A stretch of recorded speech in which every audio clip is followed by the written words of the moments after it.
اللہ کے نزدیک جو محبوب ترین اعمال ہیں ان میں سے ایک عمل ہی ہے کسی مومن کے دل میں خوشی داخل کر دینا. آپ کا کوئی رویہ کسی کو خوش کر دے.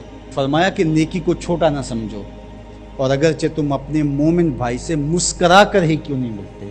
چھوٹی چھوٹی نیکی ہے. آپ بل جمع کروانے جا رہے ہیں، وہ بوڑھا شخص دیکھا بیچارہ مشکل سے کھڑا ہے، تو آپ اس کو آگے کر دیں یا اس کا بل اپنے ذمہ لے لیں کہ آپ یہاں بیٹھے میاں جی، میں آپ کا بل پے کر کے آپ کو جو ہے وہ دے دیتا ہوں. تو یہ اس سے کیا فرق پڑتا ہے؟ تو ہم نے ایک مائنڈ سیٹ رکھا ہے کہ یہ نیکی اتنے نفل پڑھیں گے تو اتنا ثواب ہوگا، اس میں کوئی بات نہیں. دیگ تقسیم کریں گے تو اتنا ثواب ہوگا، اس میں کوئی حرج نہیں، ثواب ہوگا. بہت بڑی نیکی ہے. گرمی کی شدت ہے تو آپ پانی پیش کر دیں، سردی کی شدت ہے تو افضل پانی نہیں ہوگا، چائے پیش کرنا ہوگی، اور گرم چیز پیش کرنا، سوپ پیش کرنا زیادہ افضل ہو جائے گا.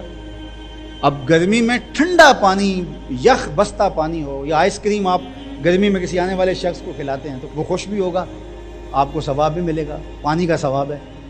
لیکن سردیوں میں ٹھٹرتا ہوا آئے اور آپ برف والا پانی اس کو پیش کریں تو کام تو وہی کیا جو گرمیوں نے کیا تھا، لیکن اب اس کا ثواب نہیں ہوگا کیونکہ اس کو خوشی نہیں ہوگی تو فائدہ نہیں ہوگا. اس کے دل میں جو خوشی پیدا ہونی ہے اس کا ثواب آپ کو ملنا ہے. تو جب ننگا کوئی ہو، کسی کے پاس کپڑے نہ ہو، تو اس کو آپ کپڑے پہنائیں گے، بھوکا ہو کھانا کھلائیں گے تو یہ ثواب ہے. اور اگر اس کا مسئلہ کوئی اور ہے، اس کو دوائی چاہیے، تو آپ اس کو کہتے ہیں کہ نہیں آپ لنگر ہی کھائیں، میں آپ کو سوٹ ہی دوں گا، تو یہ کوئی بات نہ ہوئی. ضرورت ہے سردیوں میں یہ دینا ہے، گرمیوں میں دینا ہے، اس کی ضرورت کو پورا کرنا ہے. آج کل آپ گزر رہے ہیں ایک پلاٹ کے اندر، آپ نے دیکھا کہ اوجڑیاں پڑی ہوئی ہیں، انتڑیاں پڑی ہوئی ہیں، تعفن پھیل رہا ہے اور لوگ پریشان ہو رہے ہیں، ہمسائے بھی پریشان ہو رہے ہیں. ان کے ہاں شعور کی کمی ہے، یا ان کے پاس رقم نہیں ہے، یا کسی وجہ سے وہ اٹھانے سے قاصر ہیں کہ وہ اٹھائے ایک دوسرے پہ ڈال رہے ہیں. تو آپ نے وہاں کھڑے ہو کر کوسنے دیے، محلے والوں کو برا کہا، ایک تو آپ کا یہ کام تھا، یہ آپ نے کیا اور یہ سارے کر رہے ہیں. لیکن اگر آپ نے وہاں کسی ٹرالی والے کو روکا اور کہا کہ یہ اٹھاؤ کتنے پیسے لو گے، تو اس نے کہا میں 2000 روپے لوں گا، تو آپ نے 2000 جیب سے نکال کر اس کو دیا اور کہا کہ یہ اٹھا کے کہیں پھینک، میں آدھے گھنٹے کے بعد دیکھ لیتا ہوں. تو وہ اٹھا کے کہیں پھینک آیا، آپ نے چاولوں کی دیگ پکا کر بانٹی نہیں ہے، آپ سمجھیں شاید وہی نیکی ہے. وہ نیکی تھی اس وقت ضرورت کی، عیدین کا موقع تھا، یہ نیکی تھی. تو یہ چھوٹے چھوٹے بظاہر کام ہوتے ہیں جس سے لوگوں کو فائدہ ہو، اللہ کی مخلوق کو فائدہ پہنچے، لوگوں کو راحت پہنچے. میرا ایک ملنے والا دوست ہے، تو وہ ٹرین پہ جا رہا تھا، پشاوری چپل اس نے پہنی ہوئی تھی، تو وہ دروازے میں کھڑا تھا، تو اچانک وہ ڈھیلی ہوئی تو اس کی چپل گر گئی. تو اس نے جلدی جلدی دوسرا جوتا اتار کر کے پھینک دیا. اس نے کہا کہ یہ میرے کام تو نہیں آئے گا اور وہ جو اٹھائے گا اس کے کام بھی نہیں آئے گا. تو کم از کم یہ جذبہ تھا جس نے فوری فیصلہ کیا، یہ جذبہ تھا کسی کے کام آنا چاہیے، تو اس نے جلدی سے دوسرا جو ہے وہ پیش کر دیا. قیامت کے دن ایک شخص کا نامہ مال تلے گا تو ایک ہی نیکی کم ہوگی، اگر ایک نیکی مل جاتی ہے تو پلڑا نیکیوں والا بھاری ہوگا. فرمایا جائے گا جاؤ کوئی دوسری نیکی لے آؤ. اب جس سے مانگے گا وہ کہے گا میں کیوں دوں، میں تو خود پھنسا ہوا ہوں.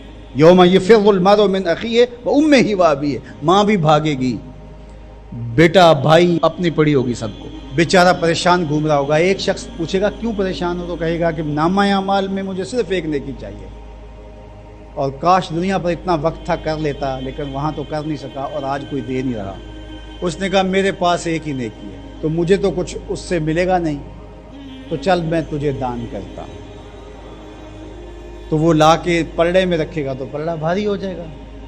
تو آواز آئے گی کہ یہ کس نے تیرے پہ دان کیا؟ کہا ایک بندہ ملا، اس کے پاس ایک ہی نیکی تھی، اس نے وہ بھی دے دی.